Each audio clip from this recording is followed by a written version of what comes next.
जम्मू और कश्मीर का संवैधानिक इतिहास। सच कहूं तो भारतीय राजनीति और कानून का यह एक ऐसा पन्ना है जिसकी कोई दूसरी मिसाल नहीं मिलती।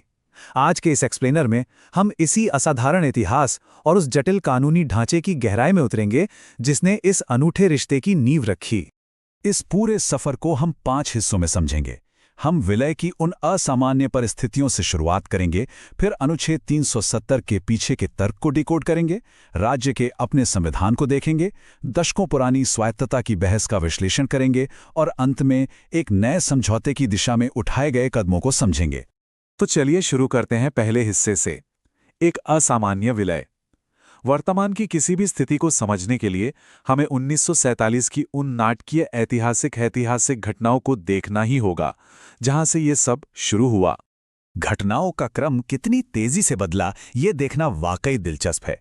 अगस्त 1947 में जब ब्रिटिश शासन खत्म हुआ तो महाराजा हरी सिंह असल में स्वतंत्र रहना चाहते थे, लेकिन फिर 20 अक्टूबर को अचानक राज्य की सीमाओं पर हमला हो गया। इस अभूतपूर्व संकट ने हालात पूरी तरह बदल दिए और मजबूरन महाराजा को अपना फैसला बदलना पड़ा, जिसके नतीजे में 26 अक्टूबर को विलय पत्र पर ऐतिहासिक हस्ताक्षर हुए। यहां सबसे ध्यान देने वाली बात यह है कि ये इंस्ट्रूमेंट ऑफ एक्सेशन यानी विलय पत्र कोई आम समझौता नहीं था। इसके तहत भारत को सिर्फ और सिर्फ 3 विषयों पर अधिकार मिला: रक्षा, विदेशी मामले और संचार। बस शक्तियों का यही बहुत ही सीमित और विशिष्ट दायरा था जिसने आने वाले दशकों के पूरे संवैधानिक ढांचे को आकार दिया। अब आते हैं दूसरे हिस्से पर, अनुच्छेद 370 को समझना, जो कि एक अंतरिम व्यवस्था थी। चूंकि शुरुआत में विलय केवल 3 विषयों तक सीमित था, तो जाहिर है दोनों के बीच संबंधों को चलाने के लिए एक नए तंत्र की सख्त जरूरत थी। और यही एंट्री होती है अनुच्छेद 370 की। इसे जानबूझकर एक अस्थायी और अंतरिम व्यवस्था के तौर पर लाया गया था। इसने भारतीय संसद की कानून बनाने की शक्ति को सख्ती से उन्हीं 3 विषयों तक सीमित रखा। बाकी मामलों के लिए राज्य सरकार की सहमति अनिवार्य कर दी गई। इसका सीधा सा मकसद ये था कि जब तक राज्य की अपनी संविधान सभा कोई अंतिम फैसला न ले ले, तब तक केंद्र का दखल सीमित ही रहे।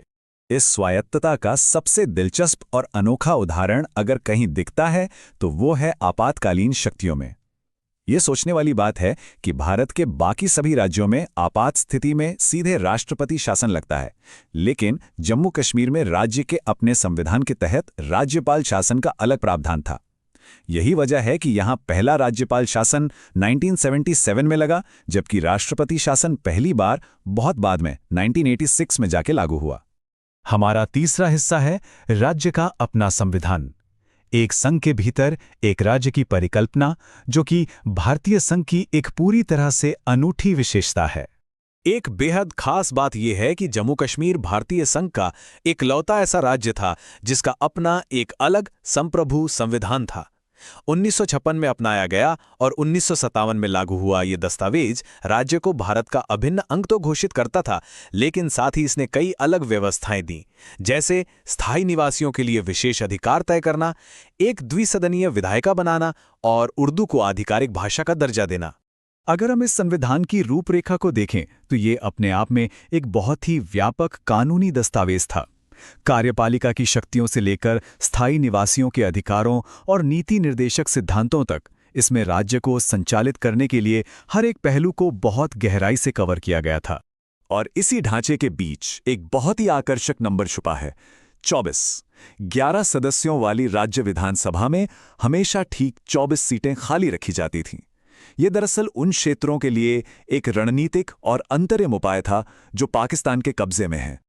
आगे बढ़ते हैं चौथे हिस्से की तरफ, स्वायत्तता की बहस। दशकों बीतने के साथ इस जटिल कानूनी ढांचे ने 1953 से पहले वाली स्थिति में लौटने की एक गंभीर राजनीतिक मांग को जन्म दिया। ये पूरी राजनीतिक बहस जून 2000 में एक ऐतिहासिक मोड़ पर पहुंच गई। जम्मू कश्मीर विधानसभा ने स्वायत्तता की मांग करते हुए एक प्रस्ताव पारित किया। इस प्रस्ताव की सबसे बड़ी मांग बिल्कुल स्पष्ट थी। वो अनुच्छेद 370 में मौजूद अस्थायी शब्द को हटाकर उसकी जगह विशेष शब्द जोड़ना चाहते थे। मूल रूप से वो अपनी विशिष्ट स्थिति को हमेशा के लिए पक्का करना चाहते थे। इस प्रस्ताव की मांगें वाकई बहुत बड़ी और व्यापक थीं। विधानसभा चाहती थी कि केंद्र की भूमिका सिर्फ रक्षा, विदेशी मामलों और संचार तक सिमट कर रह जाए। उनका कहना था कि राष्ट्रपति शासन लागू ना हो, भारत के चुनाव आयोग का कोई दखल ना हो, IAS या IPS जैसी अखिल भारतीय सेवाएं ना हो और यहां तक कि मुख्यमंत्री को वापस वजीर आजम कहा जाए। साफ तौर पर यह 1953 से पहले वाले दौर में लौटने की मांग थी। लेकिन ठीक 1 महीने बाद केंद्रीय कैबिनेट ने इस प्रस्ताव को पूरी तरह और सर्वसम्मति से खारिज कर दिया। उनका तर्क बहुत स्पष्ट था। उन्होंने कहा कि इस प्रस्ताव को स्वीकार करना घड़ी की सुइयों को पीछे करने जैसा होगा और यह कदम जम्मू कश्मीर के लोगों की आकांक्षाओं को राष्ट्रीय अखंडता के साथ जोड़ने की स्वाभाविक प्रक्रिया को उलट कर रख देगा। आखिरी और 5वां हिस्सा, ए न्यू कॉम्पैक्ट, यानी एक नया समझौता। 2010 में आई वार्ताकारों की रिपोर्ट, जिसने एक अलग दिशा में सोचने का प्रयास किया। इस लंबे गतिरोध को सुलझाने और एक मध्य मार्ग खोजने के लिए केंद्र द्वारा नियुक्त वार्ताकारों के एक समूह ने एक अलग दृष्टिकोण पेश किया। उन्होंने घड़ी को पीछे करने की बजाय ए न्यू कॉम्पैक्ट का सुझाव दिया। इसमें अनुच्छेद 370 में विशेष शब्द जोड़ने की बात तो थी ही, लेकिन साथ ही शक्तियों के विकेंद्रीकरण पर जोर दिया गया, जैसे जम्मू कश्मीर और लद्दाख के लिए 3 अलग क्षेत्रीय परिषदें बनाना और राज्यपाल की नियुक्ति में विपक्ष की सलाह लेना। इस नए समझौते को लागू करने के लिए उन्होंने हवा में बातें नहीं की, बल्कि एक बहुत ही स्पष्ट 3 चरणों वाली प्रक्रिया सुझाई। पहले, केंद्रीय अधिनियमों की समीक्षा के लिए एक समिति बने। फिर राष्ट्रपति उन सिफारिशों को शामिल करते हुए आदेश जारी करें और सबसे अहम, संसद और राज्य विधानमंडल दोनों 2/3 बहुमत से उस पर मोहर लगाएं, ताकि कोई संवैधानिक शून्य पैदा ना हो और सब कुछ कायदे से हो। तो इस पूरे सफर के बाद एक बहुत ही गहरा और विचारोत्तेजक सवाल हमारे सामने आता है। कोई भी राष्ट्र किसी एक क्षेत्र के इतने अनूठे संवैधानिक इतिहास और देश के राष्ट्रीय एकीकरण की सख्त जरूरत के बीच एक सफल संतुलन कैसे बना सकता है? ये एक ऐसा सवाल है जो इस पूरे विषय के बिल्कुल केंद्र में है और हमें बहुत कुछ सोचने पर मजबूर करता है। इस एक्सप्लेनर में हमारे साथ जुड़ने के लिए बहुत बहुत धन्यवाद।